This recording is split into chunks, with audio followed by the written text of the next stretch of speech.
The trick to hiding in plain sight is commitment, not the half-hearted kind where you pull your collar up and hope nobody looks too closely. No, real disappearing requires strategy. It requires layers, literally in my case, and a studied understanding of which corners of an office receive the least foot traffic, which conference rooms are perpetually booked and therefore never used, and which elevator has the slowest door so you have an extra 3 seconds to decide whether to step in or fake a phone call and wait for the next one. I had mastered all of it in the first 2 weeks. My name is Preston Lewis, and for 7 months, I was the most invisible person in the 42nd floor of Madden & Associates. That alone should tell you everything about how my internship began. It was a Monday in late autumn when I walked through those glass doors for the first time, clutching my portfolio against my chest like a shield. The building was one of those steel and glass towers that seem to inhale people in the morning and exhale them in the evening, chewing through ambition at a rate that should have terrified me. It did, actually. But I was 23, desperate for experience in architectural design, and had exactly 0 other offers on the table. So I smiled at the receptionist, signed the visitor log, clipped on the lanyard they handed me, and followed the HR coordinator named Diane to what would become my corner of the world. My desk sat at the far end of the open-plan floor, near the window. In any other office, a window desk might have meant something. Status, prestige. But this window faced the gray concrete of the parking structure next door, and the position was as far from the senior partner's suites as you could get without falling off the building. Perfect. Absolutely perfect. I set my bag down, smoothed my oversized cardigan, charcoal gray, 3 sizes too large, purchased deliberately, and looked around at my new colleagues. Nobody looked back. That was the other part of the trick. You had to make yourself so unremarkable that the eyes simply slid past you like water off glass. The loose-fitting clothes helped, not because I was trying to be frumpy, I want to be clear about that, but because I had learned through years of carefully calibrated survival. That form-fitting clothes on an Omega drew attention of a specific and exhausting variety. The kind of attention that came with assumptions and comments and alpha colleagues who suddenly found reasons to hover. I didn't want hovering. I wanted to do my work, build my portfolio, collect my experience, and leave at the end of 6 months, later extended to 8 as it turned out, with my dignity intact and a recommendation letter in hand. That was the plan. Plans, as I have since come to understand, are suggestions the universe finds deeply entertaining. The floor had about 30 people on it, a mix of junior architects, senior drafters, project managers, and the occasional visiting consultant who swept through looking important and left before anyone could ask them a direct question. There were 2 other interns, Marcy, who was loud and brilliant and had an opinion about everything, and Theo, who wore the same corduroy jacket every single day and communicated primarily through raised eyebrows. I liked them both. Marcy adopted me immediately, the way certain people adopt stray cats, not out of obligation, but out of a genuine, slightly bossy affection that made you feel simultaneously chosen and managed. Theo communicated approval through proximity. If he sat near you at lunch, you had passed some silent evaluation. He sat near me on my 3rd day, and I understood. The partners mostly operated from behind closed doors or in the glass-walled conference rooms that lined the east wall. There were 3 of them. Collins, who handled client relations and had the handshake of a man who had attended too many networking events. Reyes, who ran the interior design division and dressed like she was perpetually attending a fashion week after party. And then there was Madden, Hugo Madden. I knew who he was before I walked in the door. Everyone in the field knew who Hugo Madden was. He'd made his name at 31 with the Callaway Cultural Center, a project that had won enough awards that his firm had to build a separate cabinet to house the plaques. He was 40 now, and the firm bore his name in gold letters on the lobby directory, and he had the kind of reputation that made junior staff speak in slightly lower voices when he walked past. I had seen photographs, of course, professional headshots, the kind that appear in industry publications and on firm websites, composed, deliberately impressive, calibrated to convey authority, In them, he looked exactly like what he was. Tall, dark-haired, serious, possessed of cheekbones that could probably be used to open envelopes. Photographs, I discovered almost immediately, did not do him justice, or rather, they did him a different kind of justice. They caught the surface, the composed professional, the man who had clearly decided somewhere along the way that he would move through the world with economy and precision and zero unnecessary warmth directed at people who hadn't earned it. What they missed was the way he moved, the particular quality of attention he brought to a room, which was not the showy, territorial attention of lesser alphas who needed everyone to know they'd arrived. His was quieter, more thorough, the kind that made you feel, when it landed on you, like you were being read rather than looked at. Not that it landed on me. That first week, Hugo Madden walked through the open floor exactly 4 times. Each time, the ambient noise level dropped by approximately 30%. Each time, he moved with a directness that made the space between him and his destination seem to fold. Each time, his gaze swept the room in a way that was purely functional, cataloging, assessing, moving on. And each time, it moved past me without pause. Exactly as intended. I went home that Friday, made tea, sat on my window ledge looking at the city lights, and told myself that everything was going according to plan. The thing about suppressants is that they work. That's both the relief and the trap of them. They do what they're supposed to do, and they do it so effectively that after a while, you forget what life felt like before them. The particular cocktail I'd been on since I was 19 suppressed not just the obvious biological markers, but the subtler ones too. The ambient scent, the micro shifts in body chemistry that alphas could supposedly detect from across a room, the faint hormonal telegraph that omegas sent out, without meaning to, without even being aware of it, half the time. On suppressants, I was essentially chemically unremarkable. That combined with the loose clothes and the corner desk and the deliberate averageness of my daily presentation meant that in 7 months at Madden and Associates, I had managed to be employed in the same open-plan office as Hugo Madden without him ever doing more than acknowledge my general existence with a nod when we happened to occupy the same hallway. 7 months. 212 working days, approximately, I had counted. Not because I was keeping track of him, I want to be clear about that too. I was keeping track of my own invisibility, the way you might track a fitness goal or a savings target. It was a measure of success. Every day that passed without incident was a day one. The incidents I was guarding against were specific. I had experienced them before, in other workplaces, other settings. The alpha colleague who suddenly became fascinated by your schedule. The superior who started finding reasons to request your presence in private meetings. The comments that were framed as compliments but felt like claims. The slow, suffocating experience of being seen as a category rather than a person. I had learned, through trial and error, and one truly spectacular disaster of a workplace situation during my second year of university, that I would prefer never to revisit. That the best protection was preemptive. Don't give anyone anything to notice. Don't be remarkable. Don't be memorable. Do excellent work and submit it through the appropriate channels and let the work speak while you yourself stay quiet.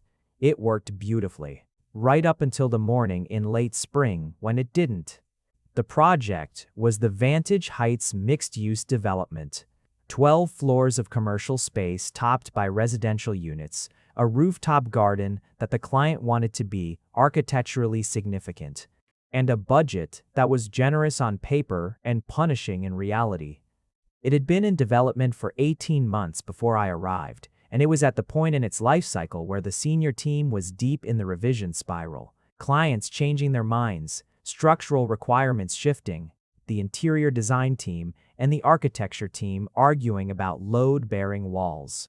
I had been assigned to the documentation team, which mostly meant I spent my days organizing the revision logs, updating the digital models with approved changes, and producing the clean copies of technical drawings that went out to contractors. It was unglamorous work. It was also, quietly, the kind of work that required you to understand every single aspect of a project, because you couldn't document what you didn't understand. I understood vantage heights better than most people on the floor. I hadn't said so. That would have been remarkable. But I had, on 3 separate occasions, caught errors in the revised drawings before they went out. A miscalculation in the load distribution on the 7th floor, an inconsistency in the egress pathway specifications, and a corridor width in the residential section that didn't meet code. I corrected them quietly, updated the files, and noted the changes in the log without commentary. On the 3rd one, Marcy caught me doing it. She leaned over my shoulder, read the log entry, and then looked at me for a long, considering moment. "You know," she said carefully, "normal people flag these things, make sure people know they caught them. The error is corrected. That's what matters. Preston." She sat on the edge of my desk, which she did often and without invitation, because Marcy operated on the assumption that all flat surfaces were communal. "Do you understand that you have been here for 5 months, and nobody knows how good you are?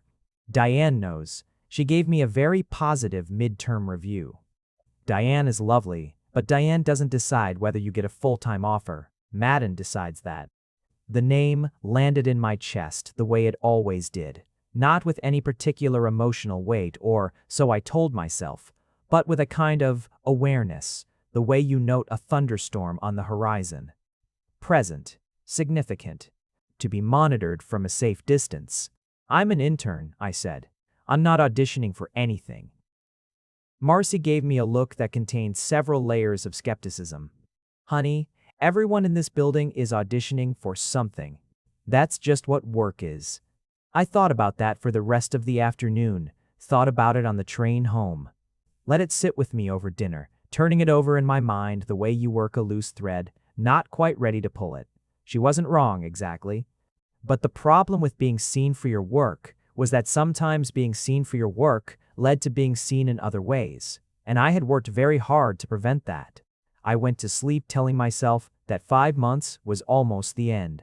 3 more months, and I would have my recommendation letter and my experience, and I would go somewhere else and do this all over again, a little less invisibly, maybe, now that I understood the landscape better. 3 more months. The 3rd month before the end of my internship was also the month the Vantage Heights project entered what Collins liked to call the sprint, and what everyone else called the nightmare. The client, a development group whose representatives communicated exclusively through aggressively formatted emails and an inexhaustible supply of last-minute requests, had decided to restructure the rooftop garden, not revise it, restructure it. The original design was a relatively straightforward green roof concept with seating areas and a small pavilion. The new vision, conveyed through a presentation deck that arrived at 7:45 on a Wednesday morning, involved a suspended walkway, a water feature, and structural requirements that were genuinely incompatible with the existing plans. The sprint began at 9 that morning and did not meaningfully end for 6 weeks. I was pulled from documentation and put directly on the revision team, which surprised me until I remembered that I knew the project documentation better than almost anyone, which meant I could find errors faster than anyone, which made me useful in the specific way that exhausted people on deadline are useful. Not for strategy, but for checking, verifying, catching the things that tired eyes miss. I didn't mind. Genuinely. The work was interesting. The problem was interesting. Structurally, aesthetically, logistically. There was something almost puzzle-like about the constraints, and I found myself sketching solutions in the margins of my notepads during meetings, not because anyone asked me to, but because I couldn't quite stop my brain from working the problem. It was during the 3rd week of the sprint that I made the mistake. Or rather, I made the decision that I had spent 7 months carefully avoiding, and only later understood it as the inciting incident of everything that followed. The meeting was at the end of a particularly long Thursday. Senior team in the main conference room, which I could see through the glass walls from my desk. Marcy was in there. She'd been promoted to assistant project lead 2 months prior, which was completely deserved and had made her approximately 40% more intense. Collins was there, 2 of the structural engineers, and Hugo Madden, who had been in and out of the building all week because the Vantage project had hit a pressure point that required his direct involvement. I watched them through the glass, not obviously, not staring, but in the peripheral way you watch a storm system, and I could see the tension in the room without hearing the words. The body language of people who were stuck. The particular stillness of a group that had been going in circles and had exhausted its current set of options. The sketches in my notepad had accumulated over 3 weeks. I looked at them, looked at the conference room, looked at my notepad again. The suspended walkway problem had a solution. A straightforward one, actually, that preserved the structural integrity of the existing rooftop plans, accommodated the water feature by rerouting it along the southern edge rather than the center, and reduced the weight load by integrating the walkway support into the elevator shaft infrastructure rather than requiring new vertical elements. I had drawn it 11 times, from different angles, at different scales. It worked every time. I also had exactly zero authority to say so in a room full of senior staff and the founding partner. What I did instead. And I want to note that I understood, even as I did it, that this was a departure from my carefully maintained policy. Was walk to the printer. Print 3 copies of my cleanest sketch with the load calculations annotated in the margins, slip them into a folder, and approach the conference room door. The glass walls meant that people inside could see me before I knocked. I was aware of this. I knocked anyway. Marcy opened the door. She looked at the folder in my hands and then at my face with an expression of concentrated surprise. "Preston, I'm sorry to interrupt." My voice came out steadier than it had any right to. "I have a structural proposal for the walkway problem. I understand if this isn't the right moment, but I thought the timing might be useful." Silence in the room for exactly 2 seconds. Then Hugo Madden, from his position at the head of the table, said, "Come in." His voice was exactly what photographs can't convey either. Lower than you'd expect for the size of the room. Unhurried, in a way that made the unhurriedness feel like a choice rather than a habit. A voice that had clearly decided at some point that it didn't need to compete with ambient noise. The ambient noise could adjust. I went in. I placed the folder on the table. I walked them through the proposal in 4 minutes, kept my eyes on the sketches rather than anyone's face, cited the relevant load calculations noted. The 2 variables that would need to be verified by structural engineering, and stopped when I reached the end of what I had prepared to say. Another silence. It had a different texture from the first one. "The elevator shaft integration," Hugo Madden said. He was looking at the sketch. His reading glasses were on, which I hadn't expected. They made him look different, more human somehow, as if the composed professional I'd been tracking from across the office had a softer layer underneath. "You're using it as a primary support. Secondary. The shaft provides lateral stability. The primary load goes through 2 new vertical elements here and here," I pointed, "which I've positioned to coincide with the existing column grid, so there's no new penetration of the floor plate. And the water feature. Relocated to the southern parapet. There's a 2-foot setback from the edge that creates a natural channel. The weight is distributed along the perimeter rather than concentrated in the center." He was quiet for a moment, still looking at the sketch. I watched his expression the way you watch someone reading your work. That particular tightness in the chest, the awareness of being evaluated. Then he looked up, and for the first time in 7 months, Hugo Madden looked directly at me. Not past me, not through me, at me. "What's your name?" he asked. Something small and significant shifted in the room. I felt it before I understood it. A subtle change in the air, in the quality of the attention directed at me, in something that I couldn't immediately name. "Preston Lewis," I said. "I'm an intern, documentation team." A pause. "How long have you been here?" 7 months. Another pause, longer than the previous ones, with a quality to it that I couldn't decode. 7 months, he repeated, and his tone was completely neutral in the specific way that neutral tones sometimes contain more information than expressive ones. "Yes." He looked back at the sketch. "Get this to structural engineering first thing tomorrow," he said, not to me specifically, but to the room. "I want load verification by end of week." And then he looked at me one more time, not long, maybe 2 seconds, but complete, somehow, the kind of look that takes something in rather than merely registering a surface. Good work, Mr. Lewis. I walked back to my desk on legs that felt slightly unreliable.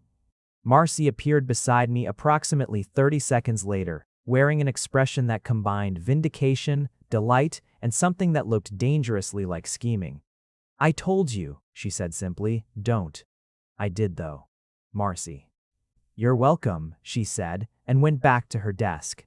The structural engineers verified the load calculations by Thursday.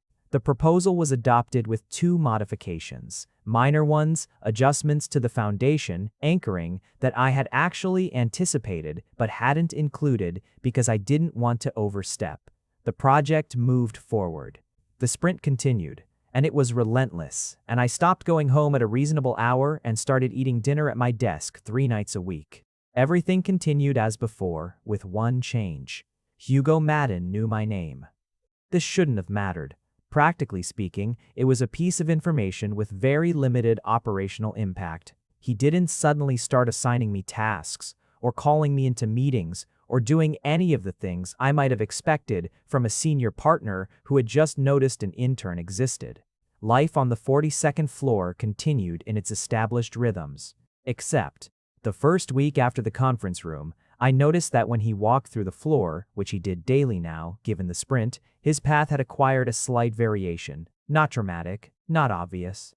But he would sometimes pass within line of sight of my desk in a way that he hadn't before. I told myself I was imagining it.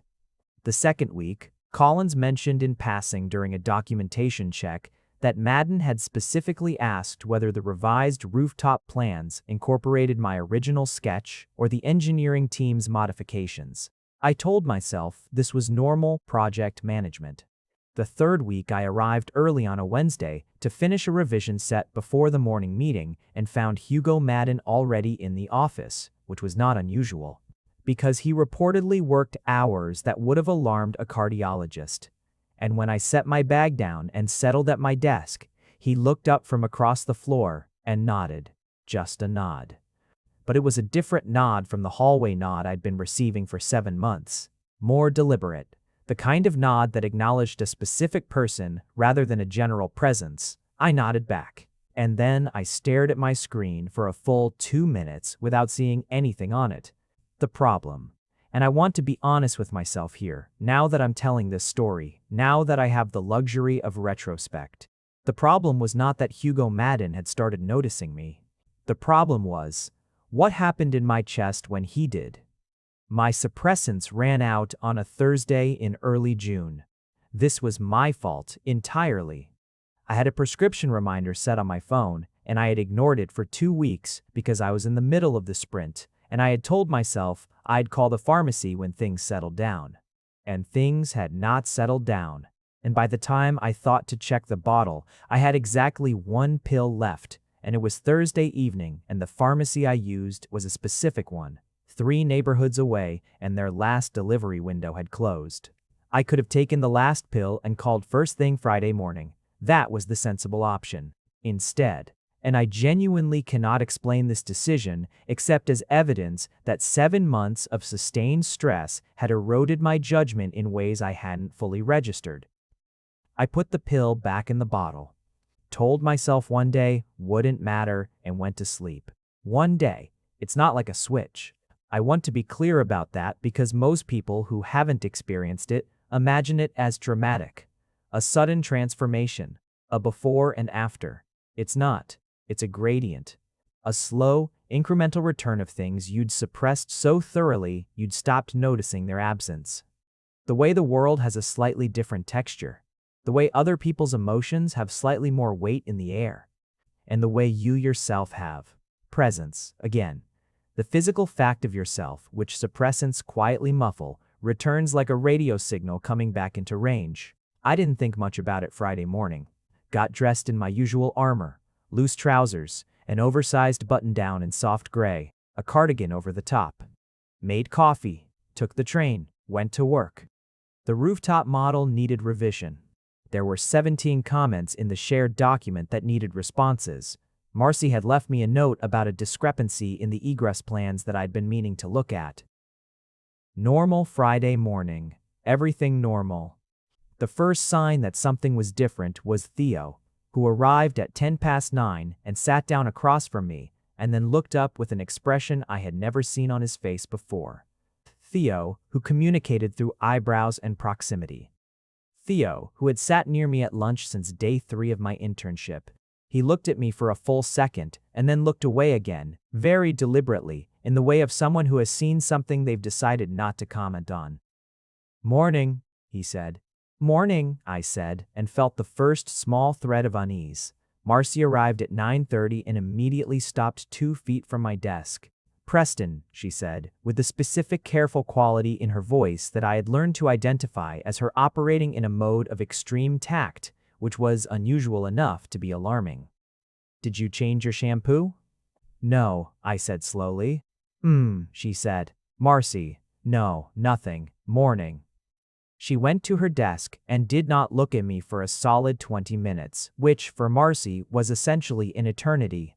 I understood, by 10 o'clock, what was happening. I had been an idiot. I went to the bathroom, splashed cold water on my face, and had a quiet conversation with my own reflection about the concept of pharmacological consistency. It was fine. I would call the pharmacy. I would get an emergency same-day delivery. I would get through the day and it would be fine, because in 7 months, nobody had looked at me closely enough to notice anything, and I was wearing my usual layers and the floor had good ventilation. And nothing would be different. I went back to my desk and put my headphones in and stared at the rooftop model and tried to work. At 11:15, the elevator opened and Hugo Madden walked onto the floor. He was on the phone, which he often was. One of those low, continuous conversations that seemed to constitute most of his morning. The kind where he listened more than he spoke, and when he did speak, it was in short, decisive sentences. He moved across the floor in his usual direct manner toward the East Conference Room where the project leads were already assembling. He passed 3 desks away from mine. And he stopped, not dramatically, not obviously. He kept talking on the phone. But his forward movement ceased and he stood for a moment. 2 seconds, 3, and then his head turned with the slow deliberateness of someone who is trying to identify the source of something unexpected. And his gaze moved across the floor and landed on me, stayed on me. I was looking at my screen. I knew he had stopped. I could feel it. And this was new. This was the information my suppressants usually filtered. This awareness of another person's attention as something with physical weight. I did not look up. He resumed walking, continued into the conference room. I took the deepest, most controlled breath I had available to me and looked at the pharmacy's website and arranged for a same-day delivery to my home address. Because leaving work in the middle of the day to pick up medication was not something I was prepared to explain to anyone, and because the alternative, waiting until tomorrow, was clearly not survivable. The day did not, technically, become a disaster. Nothing happened that would have appeared alarming to an outside observer. I sat at my desk, did my work, ate lunch at my desk with my headphones in, attended the 2 project check-ins I had on my calendar, and contributed appropriately without drawing undue attention. What I was doing, the entire time, was existing in a state of suspended anxiety that I had not experienced in years. The particular tension of being, as Marcy had put it 7 months ago, seeable. Because that was what had changed, not dramatically, not visibly to most people. But there was a reason I had maintained my suppressant regimen with the dedication of someone whose quality of daily life depended on it. And that reason was currently sitting in the East Conference Room, having a 3-hour project meeting with my name, as I would learn later, intermittently coming up. He came out of the meeting at 2:30.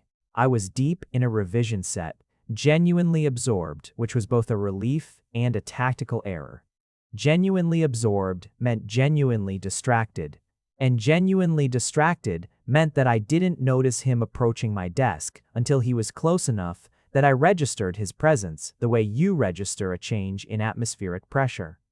I pulled out one earbud and looked up. Hugo Madden stood at a respectful 2-desk distance, which was farther than most people stopped when approaching for a conversation.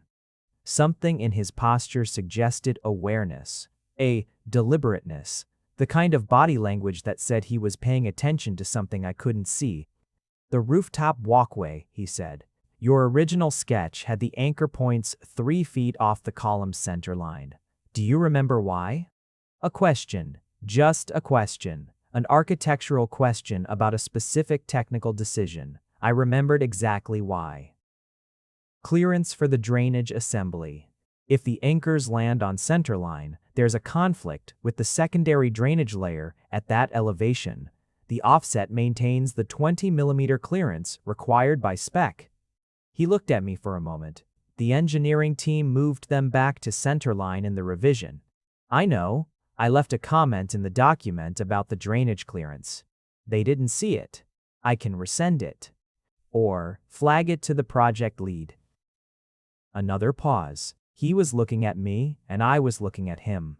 And I was maintaining what I hoped was a perfectly professional expression, and inside I was dealing with a very different experience from the one I'd been having for the past 7 months. Because Hugo Madden, at close range, on a day when I had missed 1 dose of suppressants, was a completely different phenomenon from Hugo Madden observed from across an office. The photographs did not capture the quality of his attention. They did not capture the particular way he held still, which was not the stillness of inaction, but of concentration. The way very intelligent people sometimes go quiet when they're thinking, when they're actually processing rather than performing. They did not capture the faint line of tension at the corner of his mouth that suggested he was currently navigating something complex that he hadn't yet resolved. And they absolutely did not capture the way he smelled, which was something I'd been successfully not registering for 7 months, and was now registering with a completeness that was, professionally speaking, inconvenient. "Send the comment directly to me," he said. "I'll make sure the engineering team sees it." "Of course." He nodded, started to turn away, then stopped, and turned back. "You've been here 7 months," he said. "Yes." "And you've been on documentation." "Yes." "That was your call, or HR?" I considered this question for a moment. HR assigned the position. I didn't request a change. Another silence. This one had a different quality from all the previous silences, more internal, as if he was working through something that had multiple components. "Madden and Associates has a design associate position opening in the fall." He delivered this piece of information with the same measured neutrality as everything else. "Applications open in 2 weeks. You should apply." He left before I could formulate a response. I sat at my desk for a solid minute and a half and did not move. Then I emailed him the drainage clearance comment, filed it in the project log, and spent the remainder of the afternoon in a state of controlled bewilderment that I shared with absolutely no one. The delivery came at 7 that evening. I took my dose immediately, made dinner on autopilot, and sat at my kitchen table for a while, staring at the middle distance. Applied for a design associate position at Madden and Associates, in the firm where Hugo Madden had just, after 7 months, become aware of my existence in a specific and professionally significant way, which was fine, professional, normal. Senior partners encouraged talented staff. That was normal. The problem was me. The problem was what I had felt standing in his office with 1 day's worth of unfiltered chemistry operating in my system, which was nothing I could act on, and nothing I should entertain, and nothing that bore any relationship to what I needed in a workplace, which was professional effectiveness and careful boundaries, and absolutely not the particular quality of awareness I had felt when he stood 2 feet from my desk and focused that thoroughgoing attention of his on the question of anchor point clearances. I was in trouble. Not the external kind, the internal kind.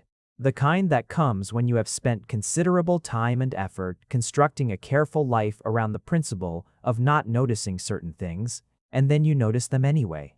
And the entire architecture of your careful life turns out to have been built to contain a feeling you'd never quite admitted to having.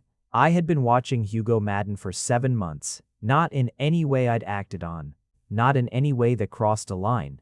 but the daily tracking of his movements, the unconscious cataloging of his habits and preferences, and the particular quality of his thinking as expressed through the project work I could observe from my documentation desk. I had told myself this was professional awareness, natural, in a small office, the way you become familiar with the rhythms of the people around you. But Marcy was around me too, and I didn't experience Marcy's attention with physical weight. Theo was around me, and I didn't think about Theo's particular quality of stillness in the quiet of my kitchen at 7 in the evening. Sitting at my kitchen table with my second cup of tea going cold, I admitted something to myself that I had been not admitting for approximately 6 of the 7 months I had worked at Madden & Associates. I was in love with my boss. This was catastrophic. This was also, I reflected, almost impressively well hidden, even from myself. 7 months. I had managed to hide it from myself for 7 months. If there was a positive interpretation available here, it was that I was exceptionally good at compartmentalization. I finished my cold tea, went to bed, stared at the ceiling for an unreasonable amount of time, eventually slept. Monday was careful. I arrived at my usual time, sat at my usual desk, wore my usual gray cardigan, put my headphones in, worked on the documentation I was behind on after the sprint had pulled me sideways for weeks. Hugo Madden arrived at 8:40, moved through the floor on his way to his office. His path passed within sightline of my desk. He glanced over. I glanced up. We made eye contact for approximately 1 second. He continued to his office. I continued to the documentation. This was fine. This was completely manageable. I had admitted the feeling to myself, which, counterintuitively, gave me more control over it rather than less. Named things are easier to manage than unnamed ones. I knew what this was. I knew what I wasn't going to do with it. And I knew, with the clarity of 7 months of careful survival in a professional context, exactly how to keep it contained. What I hadn't accounted for was the possibility that the situation might move on its own. 3 days after Monday, Marcy knocked on the frame of my desk partition. We'd gotten partitions during the sprint, a small mercy, and said, with the specific expression of someone delivering information they've decided to deliver neutrally and then evaluate my reaction, Madden wants to see you. His office. 4 o'clock. 4 o'clock was 20 minutes away. Do you know what it's about? I asked, and was proud of how ordinary the question sounded. I know as much as you do, she said, which I did not entirely believe. His office was at the corner of the east wall, glass on 2 sides, a view of the actual city skyline rather than a parking structure. I had been inside it twice in 7 months, once for the initial partner introductions, which had been a group meeting, and once to deliver a set of revised drawings that his assistant had been unavailable to collect. Both times, I had been inside for less than 4 minutes. I knocked at 4 precisely. He was at his desk, reading something on his monitor. He looked up and said, "Come in," and I came in and stood with what I hoped was appropriate posture on the near side of his desk and waited. He leaned back in his chair. It was a quality chair, the kind that doesn't squeak, and the movement was so fluid it was almost a signal, the shift from working to something else. "Sit down," he said. I sat. He looked at me for a moment without speaking. This should have been uncomfortable. Instead, it had the quality of those quiet moments during the architectural proposal, that sense of being read rather than merely seen, which I was beginning to recognize as just what Hugo Madden was like when he was paying attention. "You're applying for the associate position," he said. "It wasn't quite a question. You suggested I should." "I suggested you should apply. I'm asking if you're going to." A small but significant difference. I considered it. I'm considering it. "What's giving you pause?" I looked at him. He looked at me. The afternoon light came through the glass wall in long amber strips and did deeply unfair things to the planes of his face. "I'm trying to make sure it's the right fit," I said carefully. "Architecturally? In general." Another quiet moment. 7 months, he said, and the way he said it was different from all the other times he'd said it, which had been, I was now tracking, more often than coincidence could account for. In documentation. Yes. The Vantage Heights model in the shared drive, revision 17 through 24. Those are yours? I hadn't labeled them with my name. I'd labeled them with the project code and revision number and date, the way the documentation guidelines specified. The revision logs will show my name. I looked at the logs. A beat.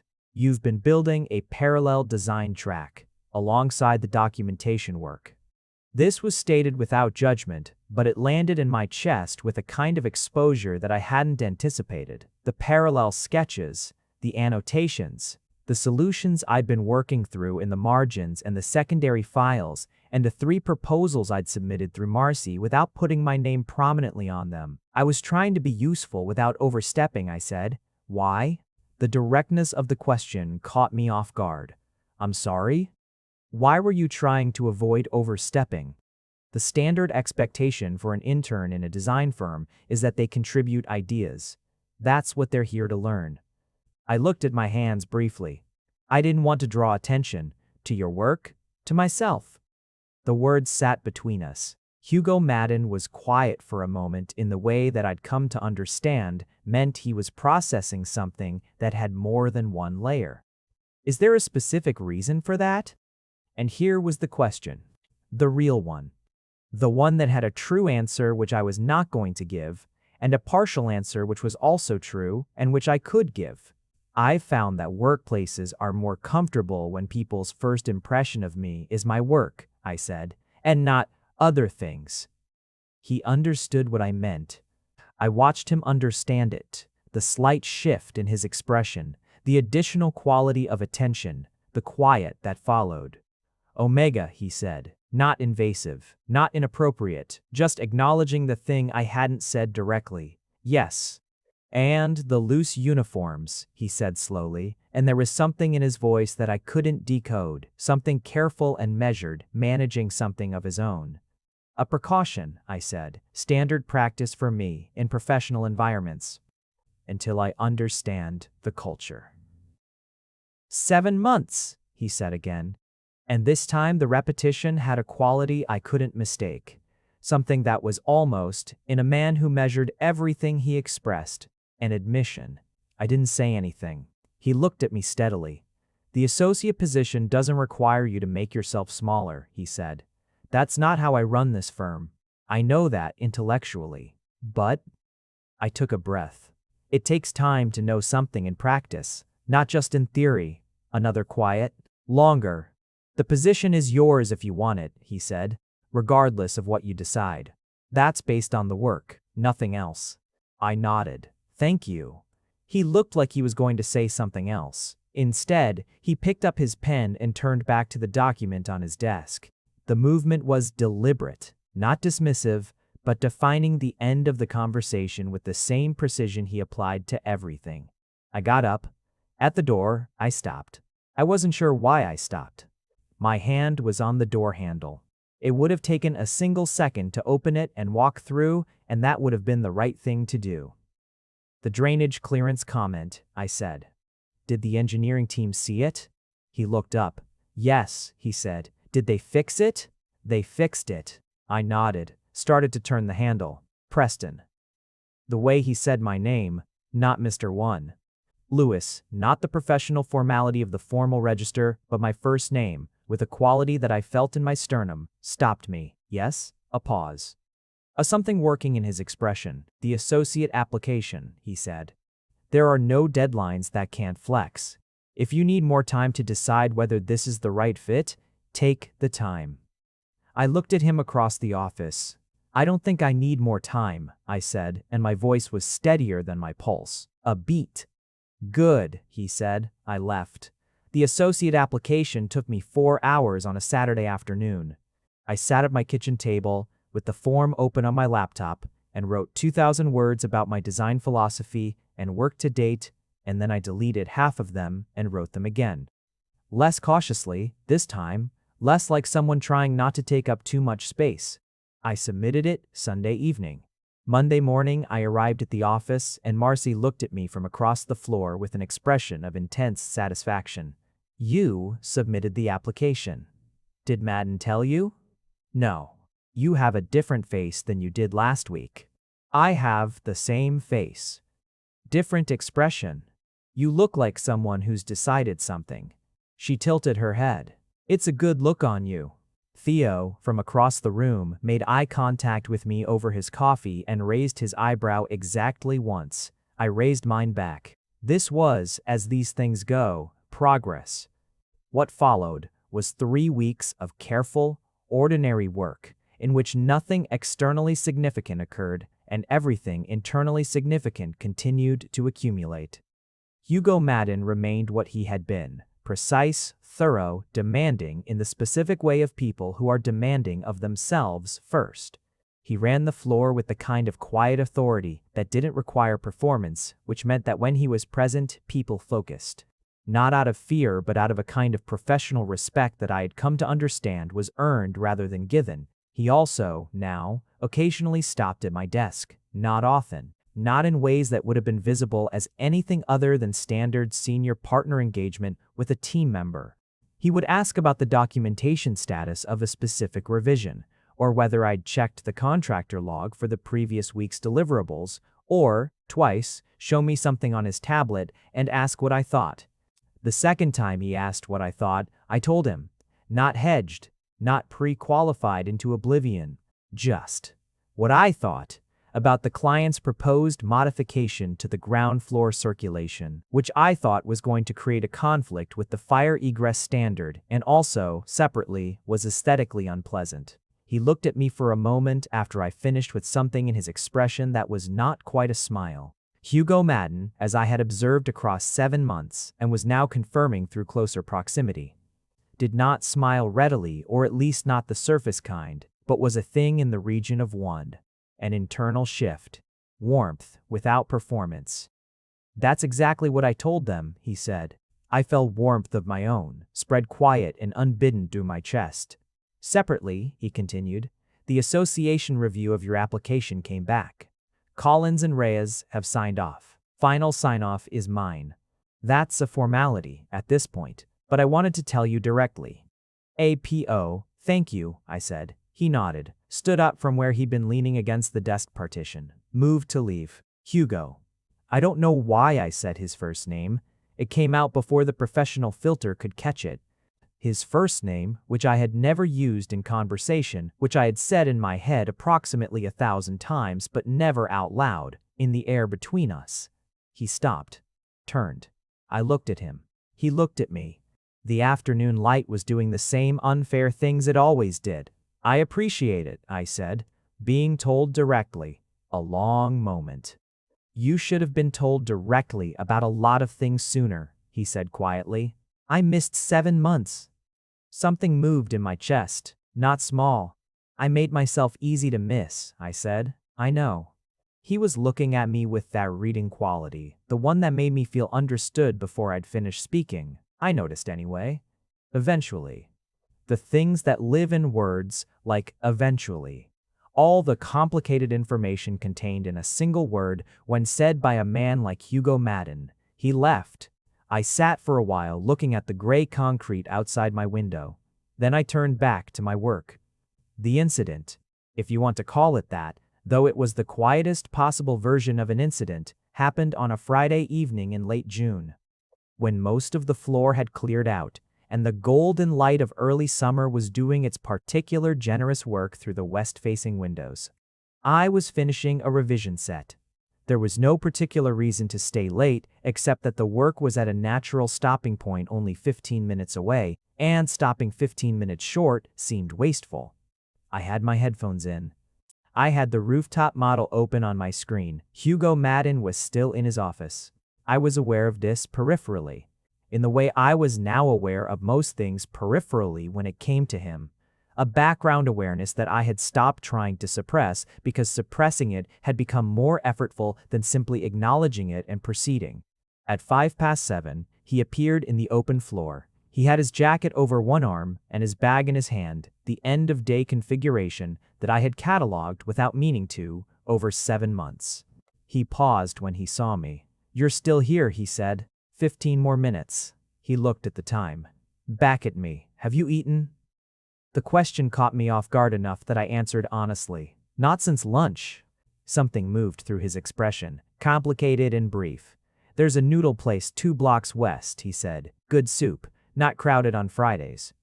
A pause. If you've 15 more minutes of work, I'll wait. I looked at him, he looked at me. And what passed between us in that look was not ambiguous. It was not professionally neutral. It was two people who had been careful with each other for a long time, arriving simultaneously at the edge of their carefulness and finding that they were both still there on the same side. Give me 10, I said. He sat on the edge of the empty desk nearest the window, set his bag down, and waited. The noodle place was exactly what he'd said. Warm light, not crowded, the kind of place that doesn't require performance. We took a table near the back. We ordered without ceremony. The soup arrived, and we ate, and we talked. In a way that surprised me by not being surprising.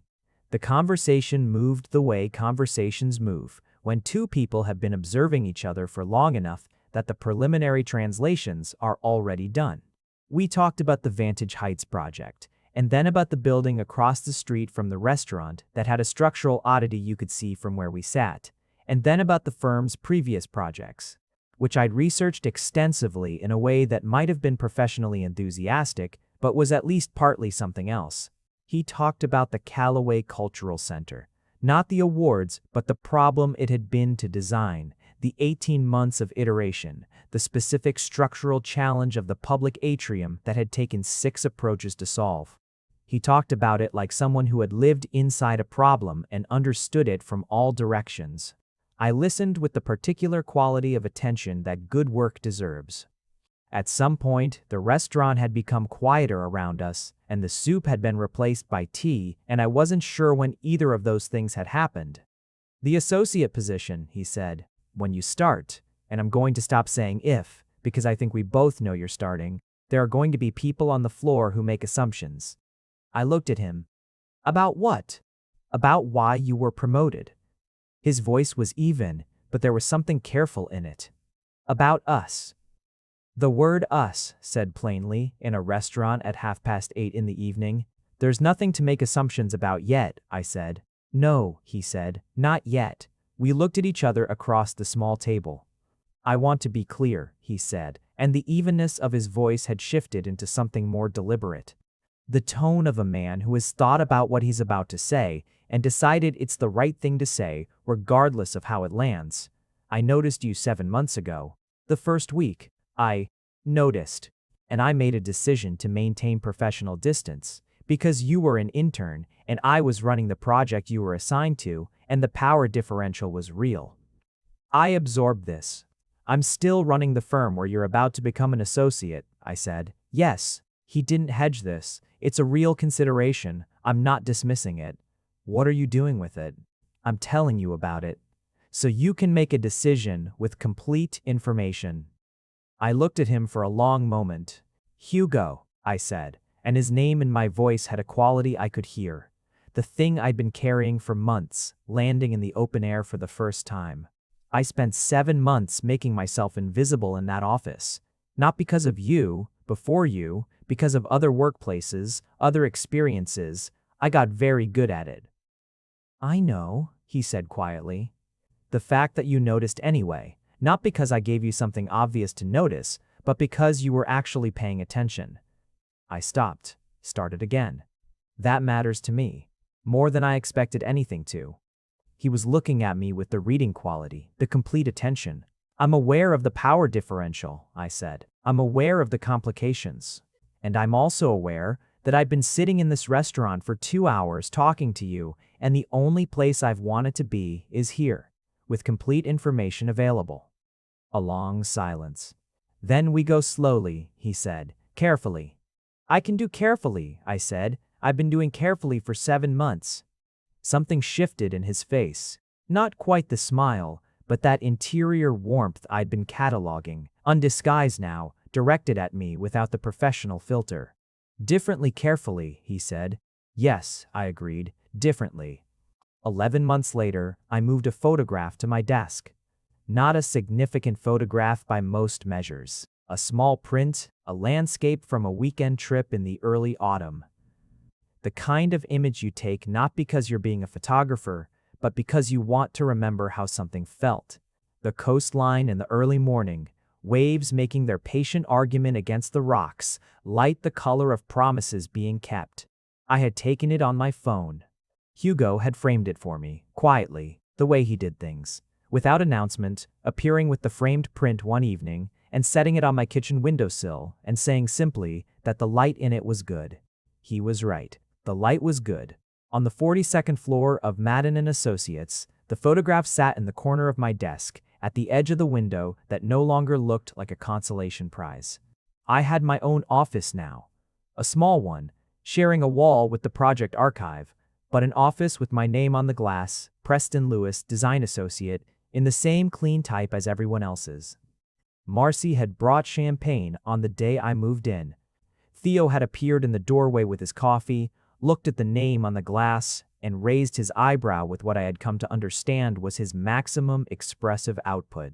I had raised mine back.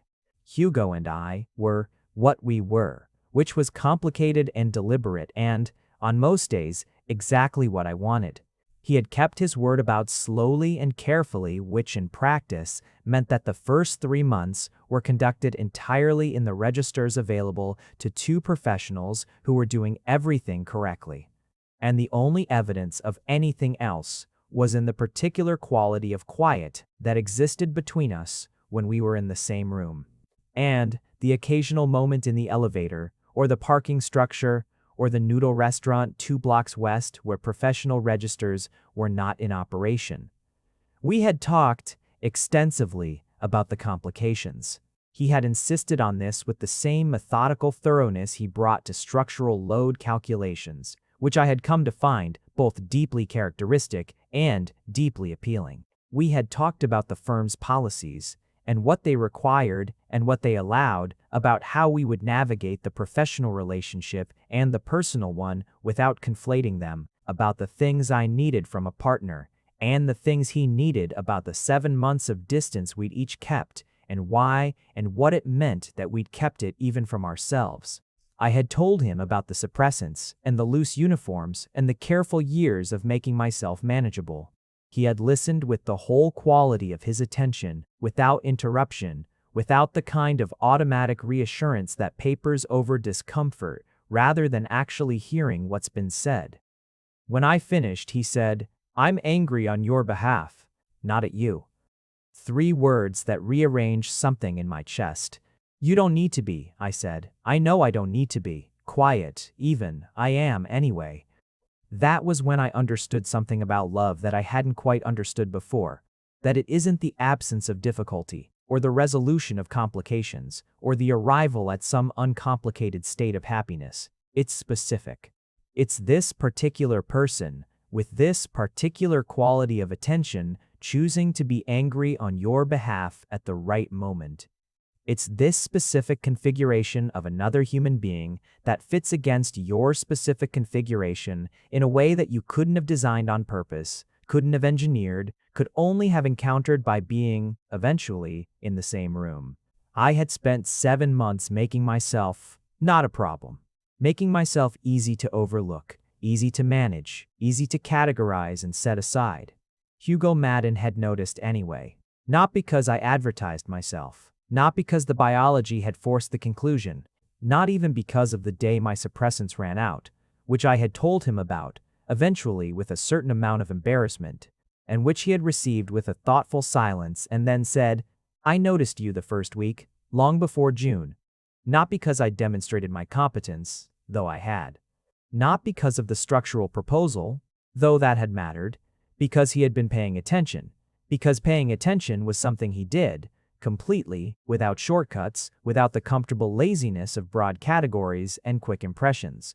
He paid attention to buildings and what they were doing when nobody was looking at them, and he paid attention to people the same way. And when I had walked onto his floor 7 months ago, with my carefully constructed invisibility, he had noticed the care. That was, I think, the beginning of it. I had noticed him because he was Hugo Madden, brilliant and unreasonably handsome and possessed of the kind of professional gravity that made rooms rearrange themselves. Because in the photographs and the industry publications and the long environmental record of his work, There was evidence of a mind that moved in ways I found genuinely beautiful. He had noticed me because I was hiding, and hiding well requires knowing yourself and understanding what you're working with, and that kind of self-knowledge is visible to people who look closely. He had looked closely. Eventually, I looked at the photograph on my desk. The coast in the early morning, waves making their argument, light like a kept promise. My phone buzzed. A message from Hugo, 3 floors up, which was where his office was now since the redesign. Closer to the senior partner suite, farther from the 42nd floor open plan, where I still spent most of my time. Because I liked the noise and the energy and the communal project boards that covered half the east wall. The message said, "Soup tonight? New place, 1 block east of the usual." I looked at it for a moment. Then I looked at the photograph again. The light. "Yes," I typed back. "Give me 15 minutes. He sent back a single word. "Waiting." I closed the rooftop model, saved the revision set, straightened the photograph on the corner of my desk, and stood up. Marcy looked over from her station as I pulled on my jacket. "Plans?" "Soup," I said. She smiled. The full version, the one that said she had known something I'd been busy not knowing for quite a long time, and that she considered this conclusion entirely satisfying. I left through the main floor, passing Theo's desk, where he was bent over his drafting tablet in the focused posture of someone completely absorbed in something interesting. He didn't look up, but as I passed, one hand came up briefly from the tablet and gave a small, decisive wave. I took the elevator down, crossed the lobby, pushed through the glass doors into the early evening where the city was doing what cities do, moving constant, full of the particular beauty of people going somewhere, coming from somewhere. In the middle of some important story, they were living without knowing it was important. 2 blocks west, Hugo was already there, jacket on, waiting at the corner with the unhurried patience of someone who has decided the wait is worthwhile. He saw me. Something in his face shifted into that interior warmth. I crossed the street. 7 months I had been invisible. 1 year I had been learning to be seen. There was no dramatic moment of transformation, no single turning point that made everything clean and legible. Just the slow, improbable architecture of 2 people who had paid attention to each other across the complicated distance of work and caution and all the reasonable reasons why not, and had arrived, finally, at yes. The city moved around us. We went to find the new soup place. The light was good. If you made it to the end, you're my kind of person. Leave a subscribe, comment down your favorite part of the story, and if you want early access to videos, exclusive content, or just want to support the channel, hit that join button right below the video. Even 1 member genuinely means the world to me. See you in the next one.